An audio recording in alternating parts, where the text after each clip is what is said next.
Okay, so in the last video we talked about scaling our integral so that we can get the y value we want. And this was the picture we used.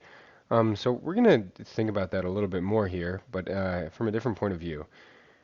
Okay, so basically what we did was we took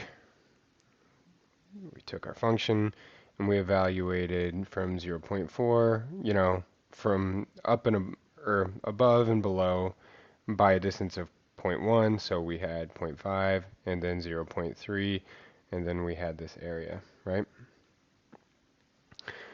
So another way we could think about it, and what we did was we scaled. We scaled by this distance is zero point 0.2, so we scaled by 1 over zero point 0.2, which is 5.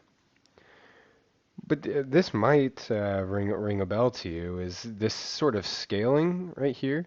This might feel a lot like a probability. Because basically what we did was we said, all right, well, if this width is zero point 0.2, well, we want our height to be 5, such that what? Such that zero point 0.2 times 5 gives us 1. So what we've kind of done is made ourselves a little probability distribution. So I'll show you exactly what I'm talking about. Um, so let's see here. I'm going to make a new page. Add page. Okay. And so what we're doing is we're taking some function that looks like this. This is the one we're trying to evaluate, but we're not actually evaluating it because we're talking in terms of distribution theory.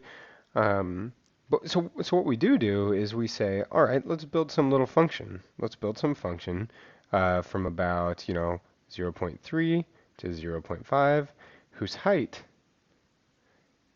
is 5. Like this. My picture might be a little bit off. But basically what we're doing is we're saying, okay, let's name this function. We'll call it p of x to show that it's sort of like a probability distribution. And then here, this y value is 5. And so this area inside here, this area is 1. So the area of p of x is equal to 1, right? Or another way to say it is the integral from negative infinity to infinity of p of x dx, that must be 1, which is how probability distribution works, or a probability density function, I should say. And so then what are we doing? Okay, so now this is f of x, right? And so to evaluate f of x, so we want to find, something similar, uh, we want to find something similar to f of 4, or f of zero point 0.4, right? We want to sort of evaluate this around here. So the way we're going to do that is, previously what we did was we took zero point 0.4 minus zero point 0.1, 0 0.4 plus zero point 0.1, and we integrated f of x, and we multiplied by 5 and said dx, okay? I'm going to put an e about.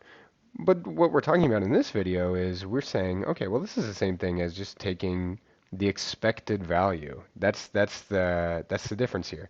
And so now we're taking the expected value of f of x against this probability distribution or density function, right? So what we're saying is f of x times p of x dx, which is awesome.